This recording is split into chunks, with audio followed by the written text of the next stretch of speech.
Hello students. I am going to handle your 8th class. My name is Vivek Hosur. I am going to be your science teacher. Okay. I am going to handle science of the 8th class. So students, there are 18 chapters in your NCERT science book. Okay. And we will see those chapters one by one. Okay, so I am going to start first one chemistry chapter. This is present in your NCERT textbook. So this is the fourth chapter.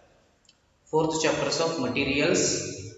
Fourth chapter, that is materials, metals and non-metals. So this is I am going to start in this class today. Okay. So you have come across so many materials around your world. Around your surroundings also you have come across so many materials. For example, if you take iron, rubber, cricket bat, or if you can say silver also you came around your surroundings. Table, chair, wooden chair, plastic chair, and chair of made from metal. So you will come across these kind of many materials, a ball. Okay, so these all are materials or the things we can call. So these materials are classified as metals and non-metals. So what are metals? What are non-metals? How they look? What is their appearance? What are the chemical reaction they do? Okay, we all will all learn in this chapter. And what are the difference between metals and non-metals? We'll study about all this in this chapter. So when you come across different materials in this world, so those materials, as I told, they are classified as metals and non-metals, and some of them are even taken as metalloids. They are having the properties of in between properties of metals and non-metals. Okay, those are called as metallites. We'll come across all those things in the upcoming classes. So today we'll start with the properties of metals. The first concept is properties of metal. To which things, to which materials we should call as metal. For example, if I say iron is a metal, if I say gold is a metal, so what kind of properties metals have? What are the properties that metal should possess? So we'll learn about this in this. Okay. So metals are. So what are metals? So these are the physical properties. What we can say, these are physical properties of metals. Okay. Physical properties. These are not chemical properties. So there are two types of properties: physical properties and chemical properties. So these all are metals are. How to read this? These are the properties of metals. Metals are generally in solid state. Okay. The first property of metal is, if I say metal means you have to imagine iron, gold, silver like this, which are metals. Iron, gold, silver are examples of metals. So you have to think on that way. So metals generally in solid state. See, metals are what happens, they are always in solid state. You know about the states of matter. They are solid, liquid and gas. Okay, you know liquids can flow. Water, then juice, these all are liquids. Okay, so solids means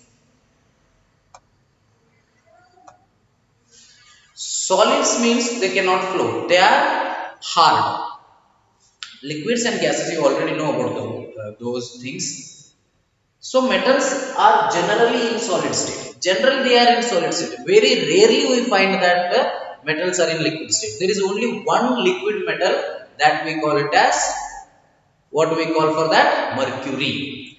Mercury is the metal that is present in liquid state. The only metal present in liquid state is mercury. Okay, we call it as liquid metal. Mercury is also called as liquid metal. Okay, well, remember that mercury is the only metal present in liquid state. We call it as liquid metal.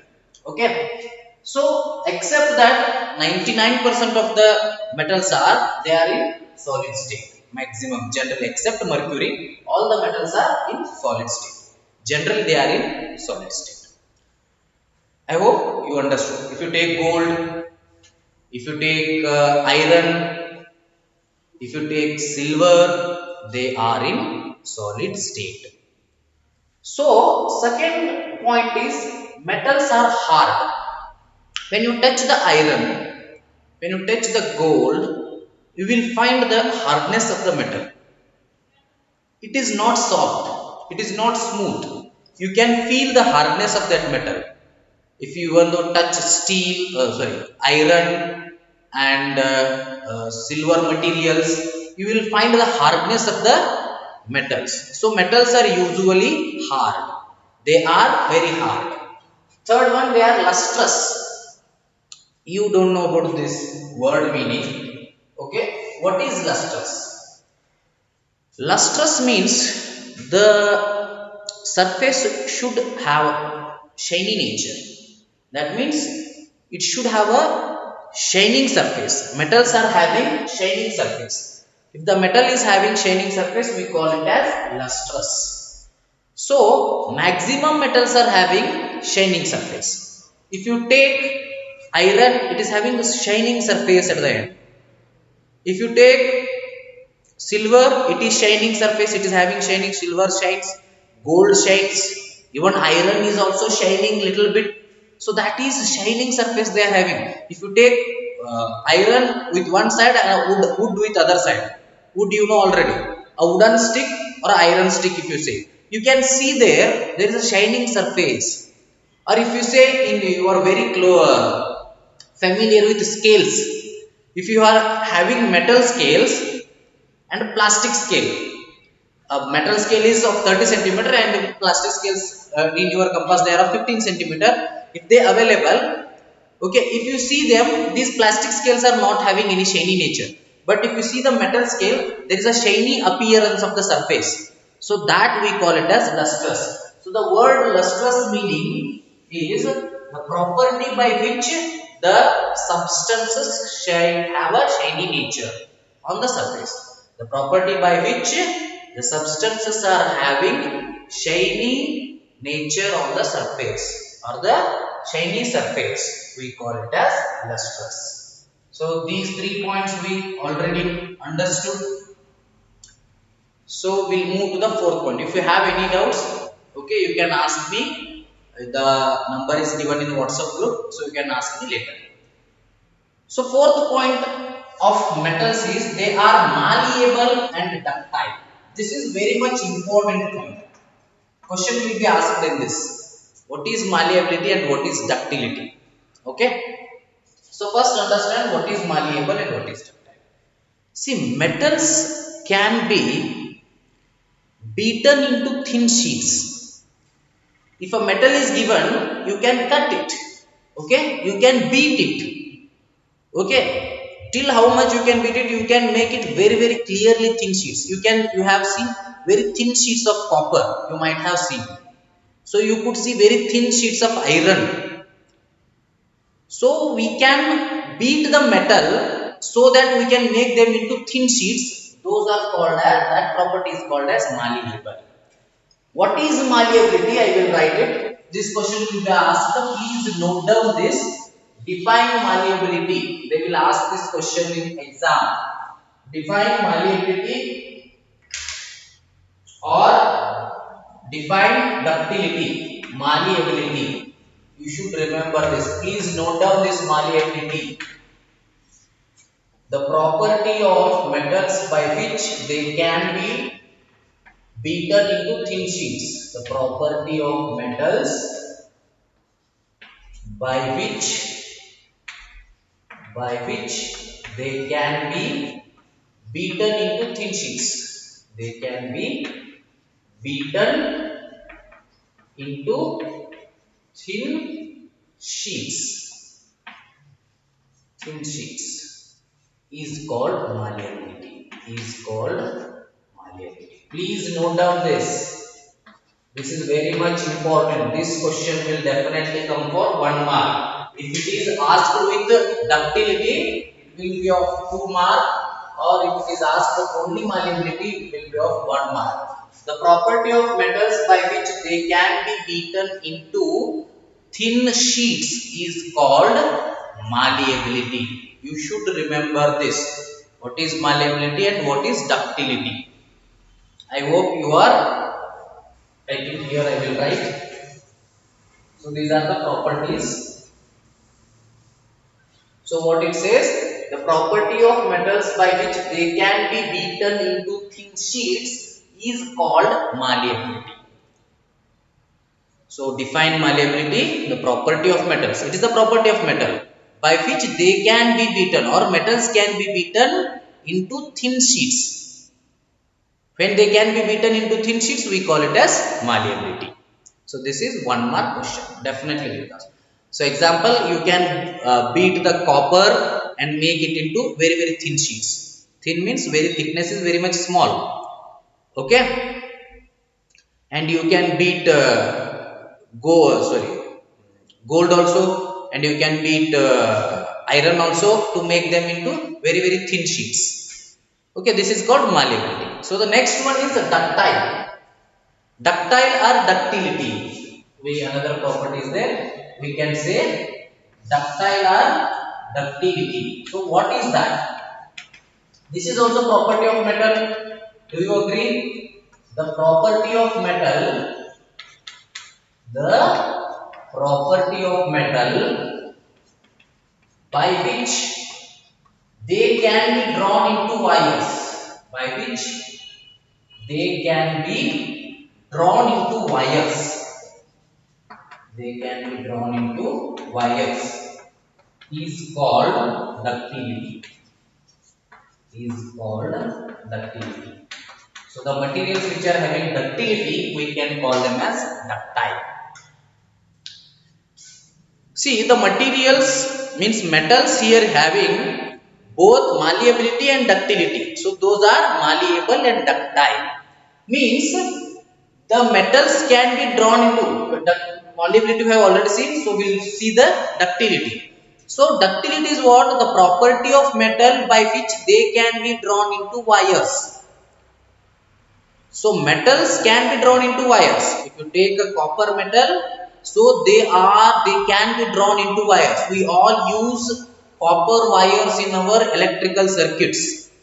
Okay, the whatever wires you are finding in your home, they all are 90% of maximum of them are copper wires. So copper and aluminum are mainly used in making the wires. Both copper is also metal, aluminum is also a metal. Okay, this property of metal. Which property of metal? So that they can be drawn into wires. That is called ductility. The property of metal by which they can be drawn into wires is called ductility. The property of metal by which they can be beaten into thin sheets is called malleability. So these two definitions are very much important. Definitely the question will come on this properties of metal. This either they will ask what are the write some properties of metal, or what are the difference between metals and non-metals, or in definition 1 mark or 2 mark this question will be fixed. Define malleability or define malleability and ductility, or define ductility. If they ask for 1 mark, they will ask it separately. If they ask for 2 mark, definitely define malleability and ductility will be the question. So please concentrate on this. I hope these 2 points are clear. Okay. So now this is also clear. 4th point is clear now. Now we will move to 5th point. That is, metals are tensile. Tensile means they have the strength to control their stress. They have the strength to handle the stress without any strain. See, handling stress is also important. Okay. Metals, how much ever stress you can put, maximum they can handle the stress. Without having any strain, they can handle the stress. That we call it as tensile strength. Okay, that we call it as tensile strength. Easily they will not cut down. If you apply some stress, means they will not easily deform.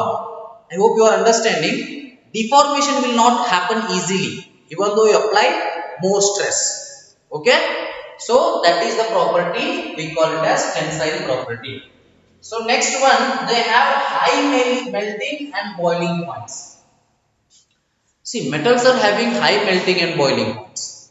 So if you want iron to melt, you have to heat it more than 1100 degrees Celsius. So around about almost 1500 degrees Celsius, more than 1100 if you say.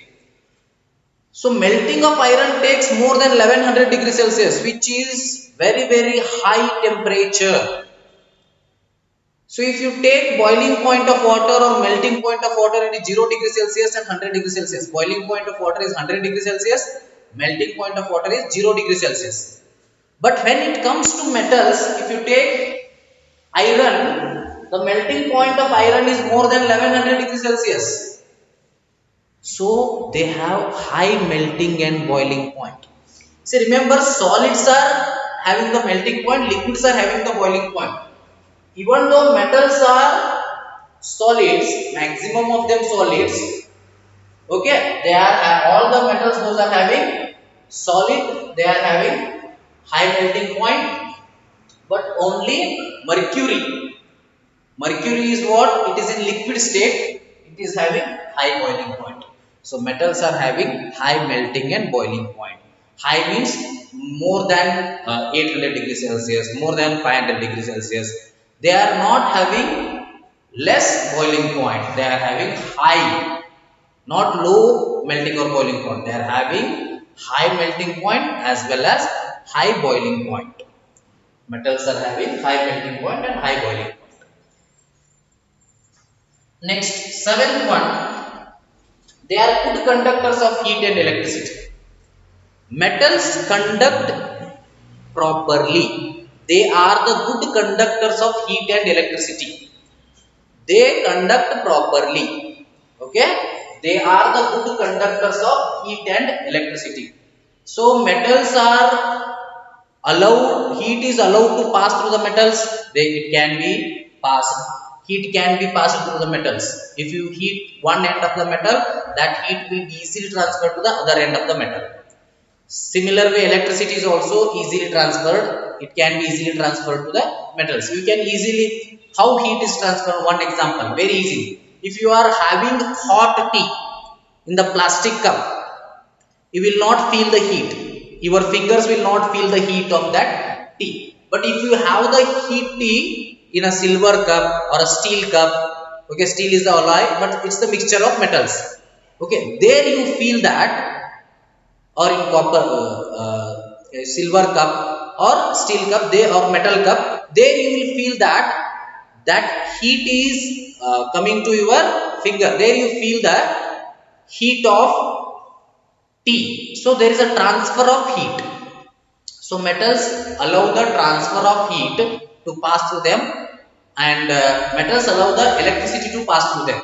So that is why they are the good conductors of heat and electricity. Here we will come through one property, that is called conductivity.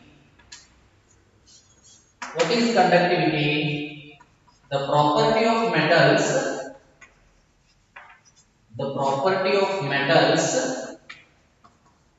by which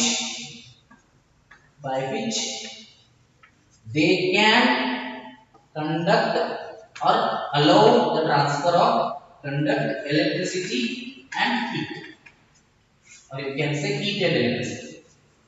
They allow heat and electricity. Conduct means passing, allowing the heat to pass through them, allowing the electricity to pass through them. That is conductivity. So this is regarding, they are the good conductors of heat and electricity. Metals are good conductors of heat and electricity. You should remember this. Metals are the good conductors. They are the good conductors of heat and electricity. See, in electricity we are using almost all aluminium wires and we are using almost all copper wires. So maximum we are using copper and aluminium wires in the electrical circuit. Okay. So why? Because they are the good conductors of heat and electricity. Because why it happens? Because of metals are having free electrons. Metals are having free electrons, so that they can easily conduct the electricity. Okay.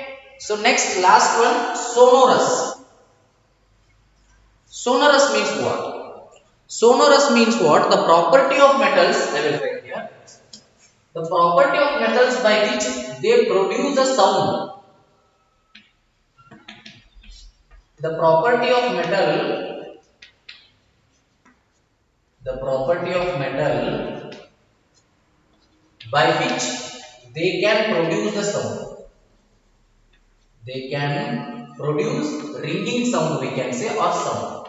They can produce ringing sound. See, sonorous means when the metal, if you beat the metal, there will be a kind of ringing sound. Okay, if you beat iron, you can feel some kind of sound. Where if you beat the wood or a stick made up of wood, so they will not feel any sound there. A kind of sound, sonorous sound, that is ringing, will when you beat it, will come when you beat it a metal.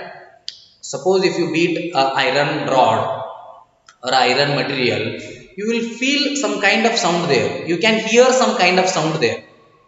That is, we call it as sonorous. It is a, we can call it, you can feel a ringing kind of sound there. I hope you are getting my point. There will be a ringing kind of sound when you beat metal or iron. But when it comes to stick or wood, even though you beat it many times, you will not hear any sound. A sound is heard only when you beat a metal. That we call it as that property of producing the sound. Ringing like sound is called sonorous property. So the metals are sonorous. So I hope these all points are clear with materials, that is metals. So example of metals, I will write example of, there are so many examples of metals. You can write if you wish. I will give the homework of that. Okay, but I will tell you some gold, some metals, gold, iron, silver, sodium, manganese, okay, copper, aluminium. These all are, okay, mercury. Mercury is a special metal. Why it is special metal? It is in liquid state. Question might be asked, which is the metal present in liquid state? The metal present in liquid state is mercury. You should remember all these things. Gold, iron, silver, sodium, manganese, copper, aluminium, mercury. There are still so many metals. Potassium, lithium. These all are metals. Okay, we can have still many more metals. So you can list them. So these are some examples of metals I have given. Okay, so you should remember all these properties of metals. So what is metals, what are the metals and what kind of property they have? Generally they are appearing in solid state except mercury, which is in liquid state. Generally they are hard, okay, and general metals are having lustrous property. So lustrous also I should have explained. Okay, lustre, what is lustre means? So where should I write? So lustre means the property of metal by which they have a shiny surface. The property of metal, the property of metal by which they have a shining surface. By which they have a shining surface is called lustre or lustre property. This is called lustre property. Okay, this is called lustre property, and metals are possessing that property, they can be called as lustrous. When metals are possessing that property, we can call them as lustrous. Okay, the property of metal by which they have shining surface. Metals are having shining surface, smooth shining surface is there. That is luster. Okay, that is luster. Luster property, and the metals are called as lusters. And they are malleable and ductile. You must know that what is malleable and what is ductile. So malleability, the property of malleability and property of ductility should be. This is very much important. These two are very much important. Okay, you have to perfect these two. Very much important. All are important. Out of that, these two are very much important. And they are having tensile strength. That means they can sustain more stress without any strain. Okay, I hope you understood. They can sustain more stress without undergoing any strain. That means it is difficult to deform them very easily. Difficult to deform the metals very easily. They are having high melting and boiling points. As I told, iron is having high melting point, and copper is having high melting point. So usually metals are having high melting points and boiling point. When it comes to mercury, it is having high boiling point. So both they are having high melting point and high boiling point. They are the good conductors of heat and electricity. I already told about this. Metals are the good conductors of heat and electricity. They allow the heat to pass through them. They allow the electricity to pass through them. They are sonorous. Means when they are beaten, they produce ringing like sounds. So that is why they are called sonorous. So these two are important. What is malleability? The property of metals by which they can be beaten into thin sheets. That is called malleability. The property of metals by which they can be beaten into thin sheets is called malleability. When it comes to ductility, the property of metals by which they can be drawn into wires is called ductility. Okay, so this is regarding your first class. So luster we have come across, conductivity we come across, everything we come across. So please note down all these points in one notebook. You please note down all these points whatever I told. So in the next class we will learn about the physical properties of non-metals. Okay, element, atom, and we'll come across difference between metals and non-metals, and all other things will be learned in the next class. Thank you.